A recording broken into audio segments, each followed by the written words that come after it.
Welcome to another episode of Seniorflix, a YouTube channel for seniors by seniors. My name is Jonah Favor, and I'm here with Doris on a very important topic that is not talked about quite often, if I would say so. Doris, would you love to introduce yourself? Yes, I'm Doris Farrell. I am the Registered Dietitian for Shepherd Lodge. Oh, perfect. Nice to meet you.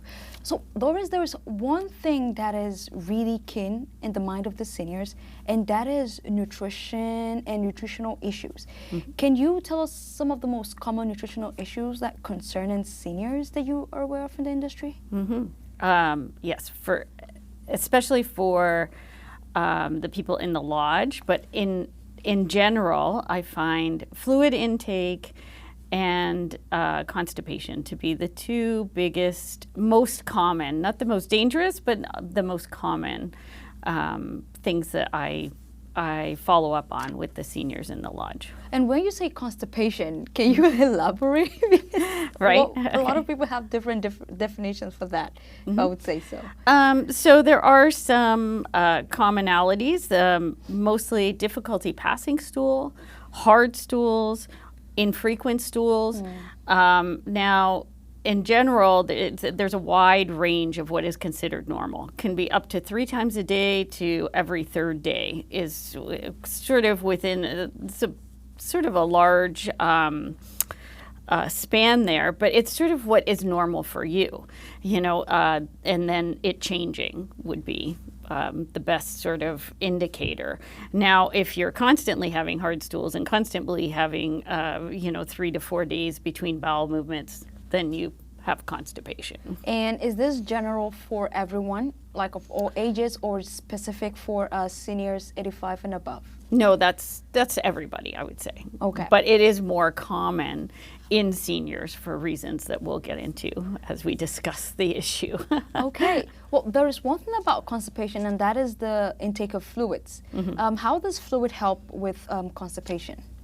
So fluid softens the stool, for one, and just helps everything keep flowing. Okay. So our gut, we do absorb a lot of fluid through our gut, but we need that to keep everything passing nicely. Well, too much of everything is not good, if I must say so myself. How much fluid is too much fluid?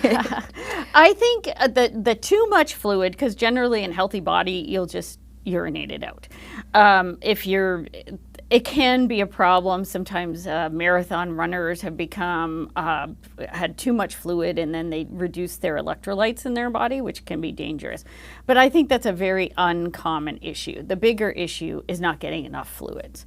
And as a minimum, I think we should, as an overall generalization, about 1,500 milliliters is a sort of a good goal for what you should be getting a day. Now, it's a lot different if you're a very tiny person or a very large person.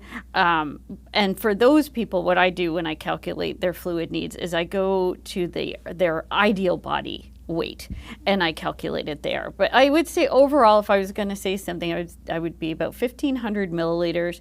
You do get some of that fluid from the foods you eat. Especially if you eat a lot of fruits and vegetables and things like that, you'll be getting fluids from that.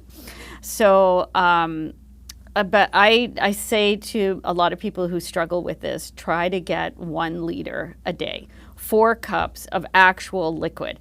If you're drinking a lot of caffeinated fluids, though, they sort of negate themselves because they're a diuretic and you pee them out.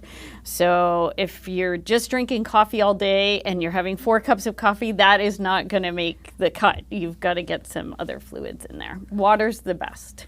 Well, there are different sources of fluids other than water and caffeine, as you mentioned. But how can a senior actually calculate the amount of fluids that go into the body? We're talking of in the food that they eat, and just like a general day-to-day. Right. How can we actually calculate like the fluids that we take in? So that's where I'm like with 4 cups of actual fluid that are not caffeinated. And when I mean cups, I like literally 8 fluid ounces or 250 milliliters, like a measuring cup. So 4 of those in actual liquid, juice or water or bubbly water or anything that is not caffeinated, herbal teas would fall into that category. And 4 cups is the thing that would keep you from being dehydrated. If you're having the additional fruits and vegetables and things. If you're not, if you don't eat a lot of that kind of stuff, then I would up that to the 1,500 milliliters, which is 6 cups. Oh. So it depends on your intake of what you're eating. Because if you're just eating meat and potatoes and you're not getting a lot of vegetables, salads, soups, that kind of stuff, then you need more fluid. Well, that is good. It's actually good to know that it's never a one-size-fits-all. Not in nutrition. No. Everybody's body's different, for sure. That's good. Well, what are common problems associated with not taking enough fluids? Okay. So what would happen to my body, let's say, if I don't drink enough fluid, I just have potatoes all day? So for the biggest one is the constipation. That is a very common side effect. But also, if you're very dehydrated, you can become dizzy. You can develop sort of kidney issues, get UTIs.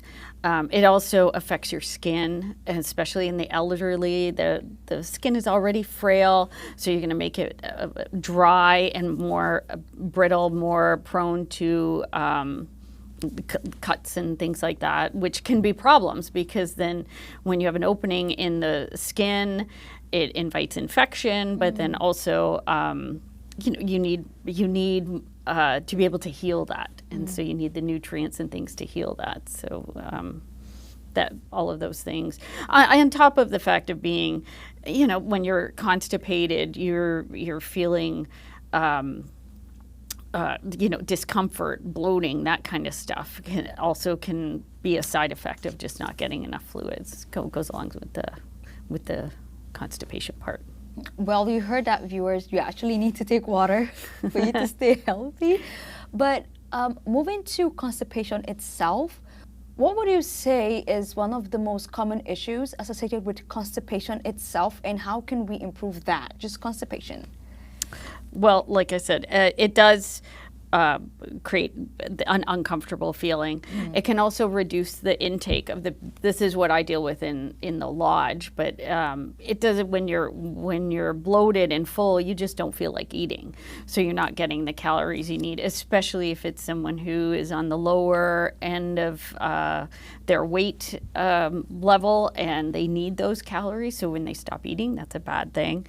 It can also impact things like diverticulitis, which is a condition in the bowel itself, where little pockets are formed, not in the bowel, in the intestine itself, and it is affected. It used to be thought that things like seeds and tiny nuts and things could get caught in those little bumps, but what they're finding actually that is not actually the case. You can have your seeds, your nuts, your popcorn.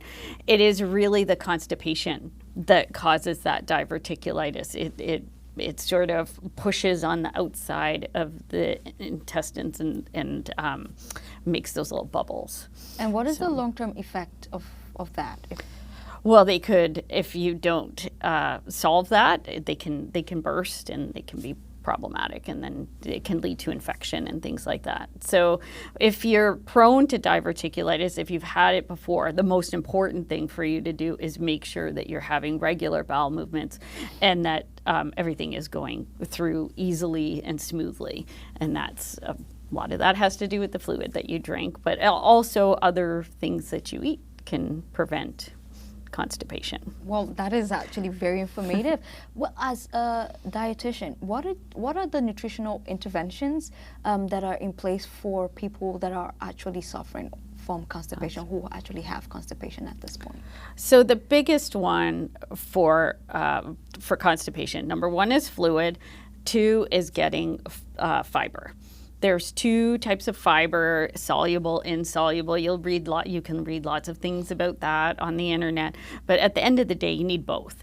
So what are the sources of fiber? They used to call it roughage. Sources of fiber are fruits, vegetables, nuts, seeds, legumes. All of those things are have fiber in them, and there's both of those fibers, soluble and insoluble, serve their purpose with keeping you regular. Let's just say one dissolves and forms into like a gel-like substance, and the other does not dissolve in the gut and adds bulk to the stool, both of which you need.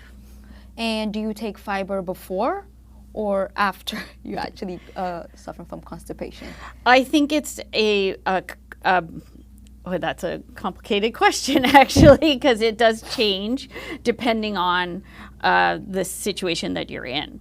So if you really are very constipated, and this is something that sometimes we do in hospital, is we eliminate all the fiber so that everything goes, all the fiber sources that would add bulk to the stool so that everything can move very smoothly.